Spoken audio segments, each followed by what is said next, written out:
Ya, Assalamualaikum warahmatullahi wabarakatuh. Di sini saya akan menjelaskan presentasi dari ilmu hayat sistem mekanika hewan chapter 2. Yang dosennya itu Pak Eko STMT dan Pak Hendri Sukma ya STMT. Terus itu ada definisi drag atau gaya hambat itu. Drag adalah gaya yang bergerak berlawanan dengan arah gerak suatu objek yang bergerak melalui fluida seperti udara atau air. Gaya ini disebabkan oleh perbedaan tekanan dan gesekan antara permukaan objek dan fluida. Pentingnya drag. Drag mempengaruhi efisiensi gerakan objek seperti pesawat, terbang, mobil, dan perahu. Mengurangi drag dapat meningkatkan efisiensi bahan bakar dan performa. Definisi lift atau gaya angkat ya. Lift adalah gaya yang bekerja secara tegak lurus terhadap arah gerak objek yang bergerak melalui fluida. Gaya ini terutama dihasilkan oleh perbedaan tekanan antara bagian atas dan bawah objek seperti sayap pesawat. Pentingnya lift itu dalam penerbangan khususnya karena memungkinkan pesawat untuk terbang. Prinsip lift juga diterapkan dalam desain berbagai kendaraan dan perangkat lain yang memerlukan gaya angkat untuk berfungsi. Lift. Yaitu lift. Setiap benda yang bergerak melalui fluida akan mengalami gaya neto dari fluida pada benda. Untuk benda yang simetris, gaya ini akan terjadi dalam arah aliran bebas yaitu drag D. Untuk benda yang tidak simetris akan terdapat gaya normal terhadap aliran bebas yaitu lift atau L. Beberapa benda seperti airfoil dirancang untuk menghasilkan lift, namun lift pada mobil akan mengurangi gaya kontak ban mobil dengan tanah sehingga perancang mobil berusaha mulai lift. Drag pada lift burung dan pesawat itu sama tapi gayanya banyakkan di pesawat ya. Gaya dorong sayap ke bawah itu namanya F aksi, jadi tekanannya ke bawah, dan gaya burung ke atas itu F reaksi atau tekanan yang dihasilkan itu ke atas. Berbeda lagi dengan pesawat, gaya angkat itu tekanannya ke atas, gaya hambatan tekanannya ke ujung lancip depan pesawat itu, gaya berat ke bawah tekanannya, dan gaya dorong itu ke belakang sayap pesawat. Di sini ada alur proses dari arah terbang pesawat. Next, lift. Lift adalah tarikan bertindak langsung ke belakang sepanjang arah gerakan di udara. Gaya aerodinamis pada benda seluruhnya adalah gaya hambat. Namun, jika benda tidak simetris atau bergerak membentuk sudut terhadap sumbu simetrinya, komponen gaya aerodinamis dapat bertindak tegak lurus terhadap arah gerak. Itu membuat pesawat dan hewan terbang tetap mengudara. Gaya ini tapi disebut juga gaya angkat, bisa jauh lebih besar daripada gaya hambat. Airfoil adalah struktur yang dirancang untuk memberikan daya angkat tinggi dan gaya hambat rendah. Seperti sayap pesawat terbang dan burung, gaya angkat pada sebuah airfoil seluas bidang datar upland yang bergerak dengan kecepatan v melalui udara dengan kecepatan p adalah sebagai berikut rumusnya. F lift sama dengan setengah PA plane V kuadrat C lift, di mana C lift adalah koefisien lift. Perhatikan bahwa persamaan ini mempunyai bentuk yang sama dengan persamaan gaya hambat. Seperti ada di gambar sebelah kanan itu gambar yang dijelaskan dari penjelasan di sebelah ini. Sebelah ini burung itu lift ke atas itu. Gaya angkatnya itu ke atas kan, bener lift. Kalau drag ke kiri, gravitasi itu ke bawah, dan thrust itu ke kanan. Lift. Lift dapat dijelaskan dalam dua cara yang sebenarnya hanyalah dua cara berbeda untuk mengekspresikan hal yang sama. Ini yang pertama, gambar 10.2a mewakili aerofoil yang terlihat pada bagian akan lebih mudah untuk menulis seolah-olah aerofoil diam dan udara bergerak. Namun efeknya tidak akan berbeda jika yang terjadi sebaliknya. Yang penting adalah kecepatan udara relatif terhadap aerofoil. Yang kedua, aerofoil ditampilkan miring dengan sudut serang A terhadap arah mendekati udara. Kemiringan dan bentuknya yang asimetris dengan permukaan atas lebih melengkung dibandingkan permukaan bawah, mempunyai efek membelokkan udara ke bawah pada gambar 10.2c. Ketiga, udara diberi momentum ke bawah sehingga airfoil harus memberikan gaya ke bawah pada udara dan udara harus memberikan gaya ke atas pada airfoil. Yang keempat, kita dapat membuat perhitungan cukup akurat mengenai gaya angkat jika kita berasumsi bahwa airfoil hanya membelokkan udara yang melewati lingkaran yang diameternya adalah lebar sayap S pada gambar 0.2b. Luas lingkaran ini adalah Pi Vs 2 per 4. Jadi jika udara dengan masanya jenis P melewati dengan kecepatan v, maka massa udara yang dibelokkan dalam satu waktu adalah P Vs 2 per 4.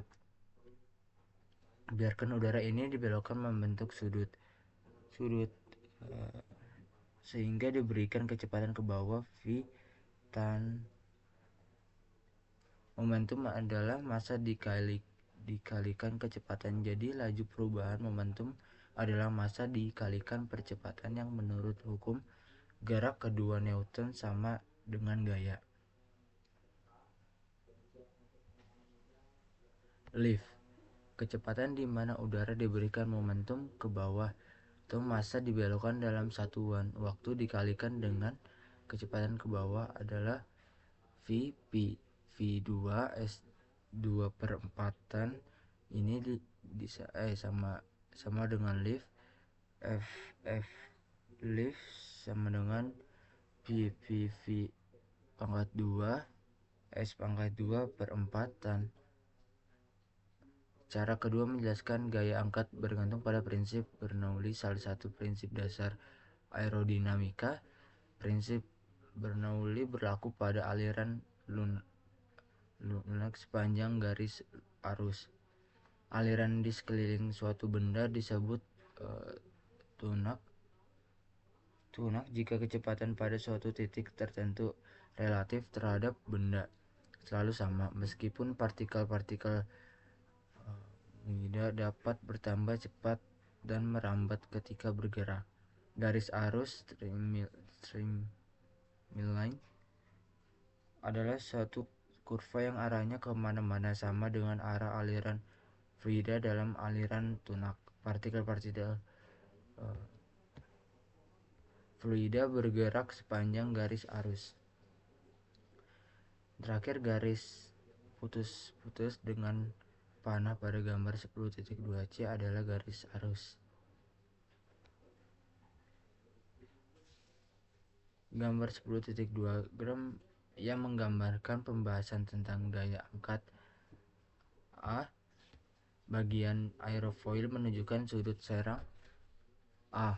B. Suatu aerofoil dengan lingkaran yang dilalui oleh udara yang dibelokkan diasumsikan lewat dalam penurunan persamaan 10.5c. Udara yang mendekati aerofoil dengan kecepatan v bergerak lebih cepat pada permukaan atas dan kurang cepat pada permukaan bawah dan dibelokkan melewati sudut dan sirkulasi sekitar sayap burung yang meluncur ke pusaran yang mengikutinya.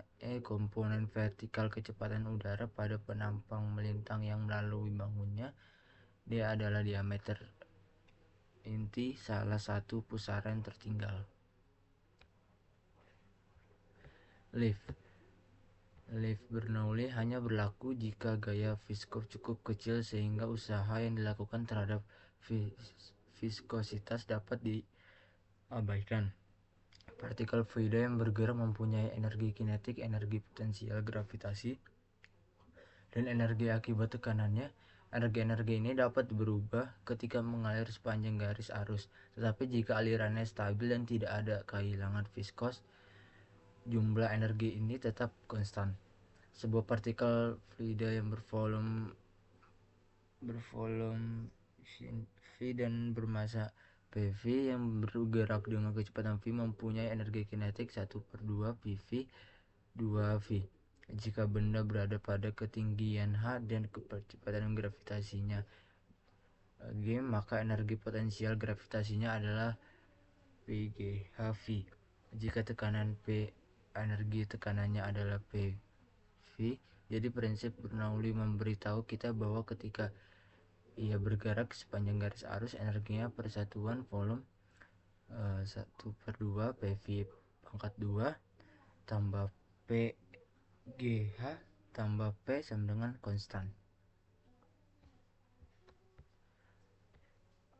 Ya, ini gambar air flow, plus pressure, constant pressure, the drag thrust, inner wingnya, outer wing. Selanjutnya, drag on airfoils. Sayap pesawat memiliki bagian yang ramping, seperti yang ditunjukkan pada gambar 10.4a. Bagian dalam sayap burung yang berisi tulang dan otot memiliki bagian yang kurang lebih seperti gambar 10.4. Namun bagian luarnya hanya terdiri dari bulu pada gambar 10.4f dan sebenarnya merupakan pelat melengkung gambar 10.4f, 10.4b. Selaput sayap kelelawar juga membentuk pelat melengkung ketika direntangkan saat terbang. Sayap serangga merupakan selaput tipis yang direntangkan di antara urat-urat yang lebih tebal. Lipatnya memungkinkan sayap yang sangat ringan ini dibuat cukup kaku untuk terbang. Sayap yang baik akan memberi pesawat atau hewan gaya angkat yang diperlukan untuk terbang dengan hambatan sedikit mungkin. Terakhir, untuk beberapa situasi, misalnya untuk penerbangan yang sangat lambat, penting untuk memiliki konstan angkat maksimum yang setinggi mungkin. Untuk yang lain, misalnya seperti yang akan kita lihat, untuk meluncur pada sudut yang paling dianggap, prioritasnya adalah memiliki rasio gaya angkat dan gaya hambat yang tinggi mungkin. Terus ada gliding performance. Ketika sebuah pesawat terbang atau hewan meluncur dengan kecepatan konstan, gaya yang bekerja pada pesawat tersebut harus berada dalam keseimbangan. Gambar 10.5 mengilustrasikan hal ini. Gaya-gaya yang dimaksud adalah gaya-gaya flip, gaya hambat, V-drag, dan mg berat burung. Burung itu meluncur dengan sudut terhadap horizontal. Gaya-gaya yang sepanjang arah gerak harus seimbang, sehingga V-drag sama dengan mg sin 0. Selain itu, gaya yang tegak lurus terhadap arah gerak harus seimbang. Flip sama dengan mg cos mg. Jika sudut luncur 0 kecil, seperti umumnya cos 1. Persamaan yang menyeratkan tan V-drag per F-flip yang menunjukkan bahwa sebagaimana telah disebutkan, sudut luncur yang kecil memerlukan rasio yang gaya angkat dan gaya hambat yang besar. Yang terakhir, agar seimbang, resultan gaya angkat dan gaya hambat harus sejajar dengan berat burung, yang berarti bahwa pusat tekanan tempat gaya angkat dan gaya tarik dianggap bekerja harus berada secara vertikal di atas pusat massa. Burung dapat mengatur sudut linear dengan menggerakkan sayap ke depan atau ke belakang. Semakin jauh ke belakang sayap dipegang, semakin curam peluncurannya. Terus ada gliding performance. Ini ada rumusannya. V-drag sama dengan mg sin 0, F-flip mg cos 0 dengan mg, dan 0 sama dengan F-drag per F-flip. Selanjutnya ada soaring. Seekor binatang yang meluncur ke udara diam hanya dapat bertahan di udara untuk waktu yang terbatas. Namun jika udara bergerak, binatang tersebut mungkin dapat tetap mengudara tanpa batas waktu, tanpa mengepakkan sayapnya. Penggunaan segerakan udara untuk mempertahankan penerbangan yang disebut melonjak. Hewan menggunakan setidaknya 4 teknik melonjak: melonjak lereng, melonjak termal, melonjak gradien angin, dan melonjak jangkar laut. Terakhir, dua yang pertama adalah paling banyak digunakan dan paling banyak dipelajari, jadi uraian berikut ini pada prinsipnya membahas tentang keduanya. Selanjutnya ada slope soaring. Lonjakan lereng dapat terjadi dimanapun angin dibelokkan ke atas, misalnya oleh lereng bukit, gedung, atau gelombang. Jika hewan dapat meluncur sedemikian rupa sehingga kecepatan tenggelamnya relatif terhadap udara tidak lebih besar daripada kecepatan naiknya udara relatif terhadap tanah, maka hewan tersebut dapat tetap berada di udara waktu tanpa batas waktu. Slope soaring. Lonjakan lereng dapat terjadi dimanapun angin dibelokkan ke atas, misalnya oleh lereng bukit, gedung, atau gelombang. Jika hewan dapat meluncur sedemikian rupa sehingga kecepatan tenggelamnya relatif terhadap udara tidak lebih besar daripada kecepatan naiknya udara relatif terhadap tanah, maka hewan tersebut dapat tetap berada di udara tanpa batas waktu. Dan ini slope soaring, gambar diagram kemiringan burung yang membubung di sepanjang gelombang. Thermal soaring. Lonjakan thermal tidak bergantung pada angin, tetapi pada arus konveksi. Radiasi matahari dapat memanaskan tanah hingga melebihi suhu udara. Udara yang dekat dengan pemukiman dipanaskan oleh tanah sehingga menjadi kurang padat dibandingkan udara dingin di tempat yang lebih tinggi. Akibatnya, udara panas naik dalam kolom seperti arus konveksi dalam cairan dalam panci yang dipanaskan. Dan ini gambar dari thermal soaring, diagram seekor burung yang terbang dalam suhu panas. Kemiringan luncuran ke bawah terlalu berlebihan. Dan ada wind gradient soaring.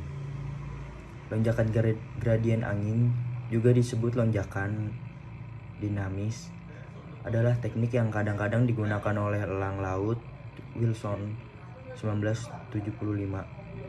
Itu tergantung pada dua prinsip. Pertama, kecepatan angin umumnya lebih rendah di dekat pemukiman tanah atau laut dibandingkan di tempat yang lebih tinggi. Kedua, dimungkinkan untuk menambah ketinggian saat meluncur dengan mengorbankan kecepatan. Ada sea anchor soaring.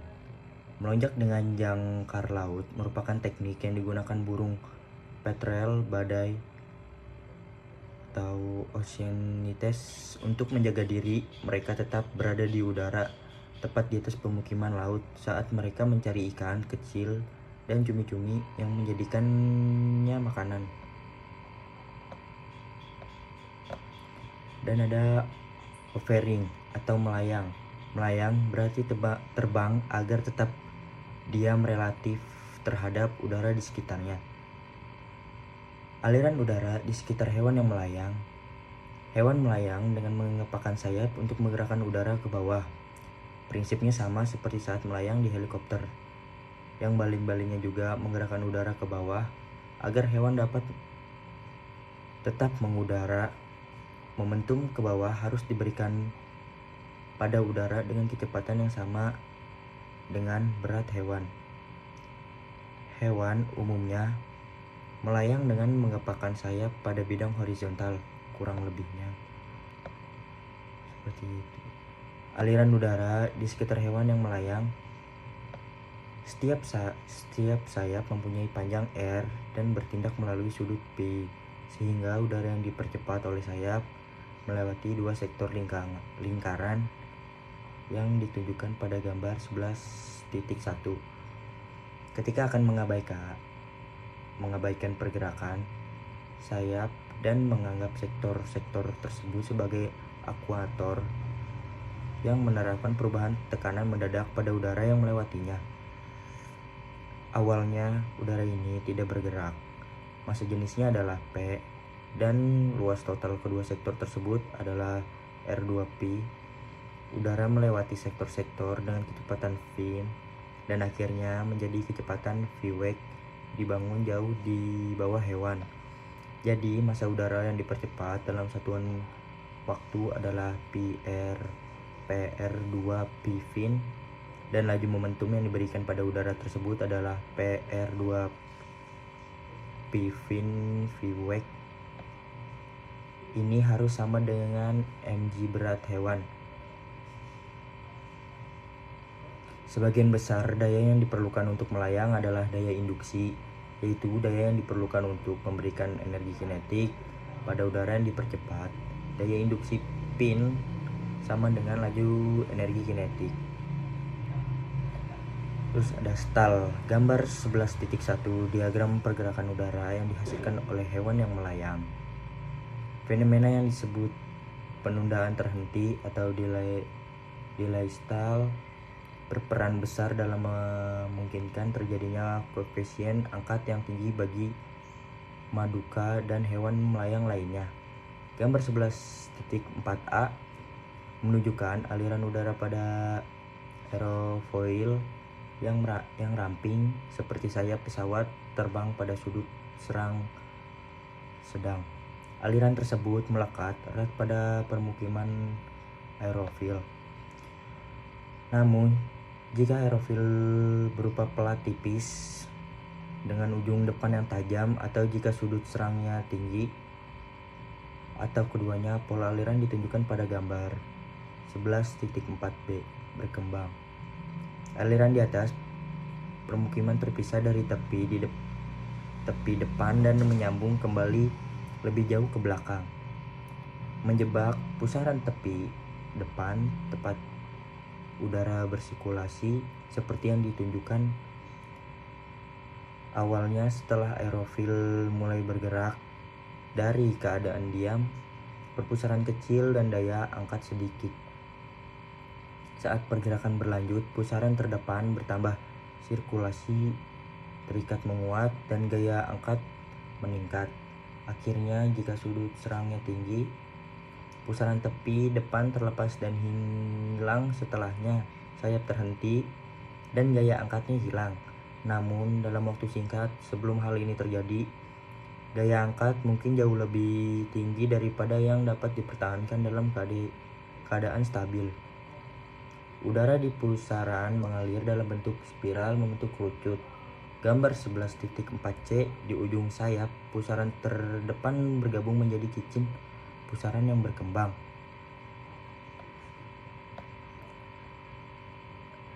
Stall dalam penerbangan. Stall adalah kondisi ketika pesawat kehilangan daya angkat dan tiba-tiba turun secara drastis.